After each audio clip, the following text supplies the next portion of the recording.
defense witnesses and the Memorial Day holiday have pushed the timeline back.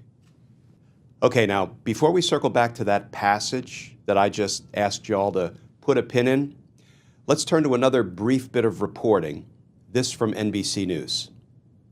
Trump lawyer did not question Cohen about 2017 Oval Office meeting, a key element in prosecution's case.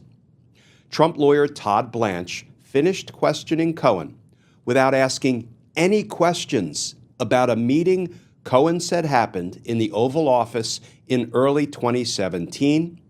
Cohen said it was in this meeting where the reimbursement plan was confirmed, a key meeting for the state's case as it reaffirms the former president's knowledge of a scheme prosecutors say established the cover-up.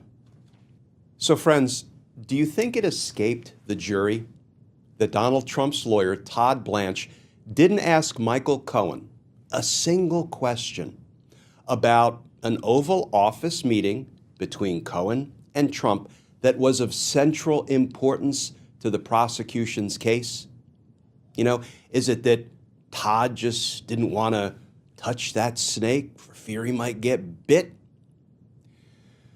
Todd Blanche will probably argue in his closing to the jury that, well, I didn't ask him about that because there was no corroboration. There were no witnesses. So you can't take Michael Cohen's word for anything if it's not corroborated. Two responses to that. First of all, there was a witness, Donald Trump. But of course, Donald Trump is not likely to testify in this trial. And if he doesn't, importantly, the prosecutors cannot comment on his decision not to testify. They can't use that against him. Because if you try to use a defendant's silence against him, it undercuts the Fifth Amendment privilege against self-incrimination. So we'll set to the side the fact that there was another witness, Donald Trump. So that takes us to the second point. You can't believe Michael Cohen if he's not corroborated, particularly by hard evidence like business records and ledger entries and emails and text messages. Okay, let's go back to that statement I asked y'all to put a pin in. Remember it? Blanche got Cohen to admit to stealing $30,000 from a tech company in 2017.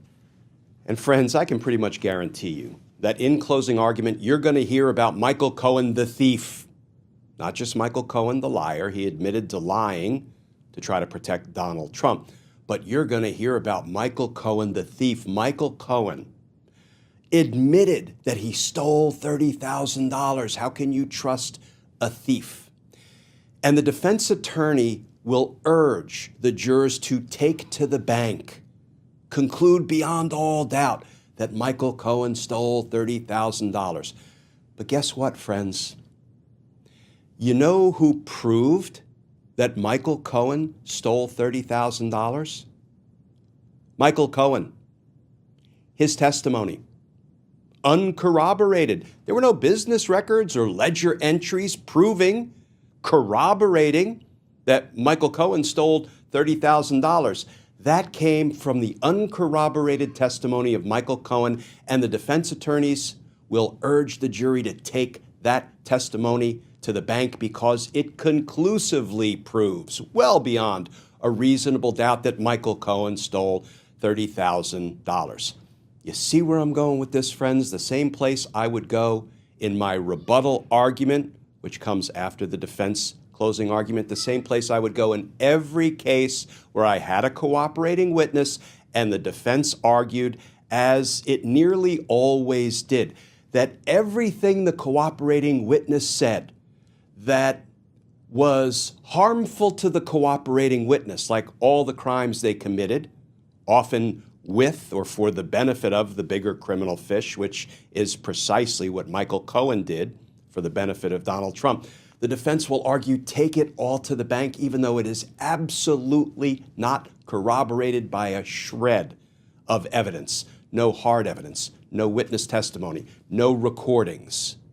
Take it to the bank because it's something that came out of the cooperating witness's mouth that is harmful to the character of the cooperating witness. And I would argue, ladies and gentlemen, the defense can't have it both ways. Take everything to the bank that Michael Cohen said that seemed to be bad for Michael Cohen, but just disregard it all, even when it's corroborated, if it tends to show Donald Trump committed crimes. You see what they're doing?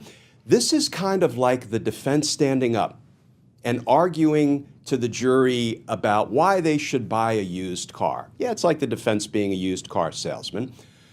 And they're trying to sell this car. And they're saying, look at that beautiful finish, the wax job, beautiful, shining, gleaming car.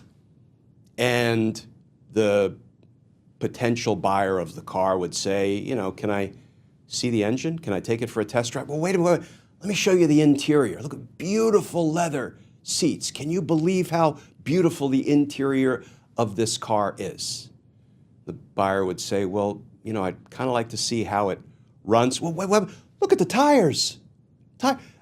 There's like 100 miles on those tires. Pristine.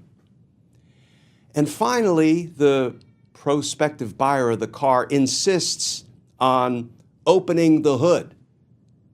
And when the used car salesman reluctantly opens the hood, there's no engine in the car. And that's kind of like what the defense might try to pull in their closing argument, saying, Michael Cohen, believe him, take him to the bank on anything that hurts his character, his credibility, but don't believe anything, even if it's corroborated to the hilt, about what Michael Cohen says regarding the crimes of Donald Trump. And I generally would end by telling the jurors the good news is you don't check your common sense at the courthouse doors.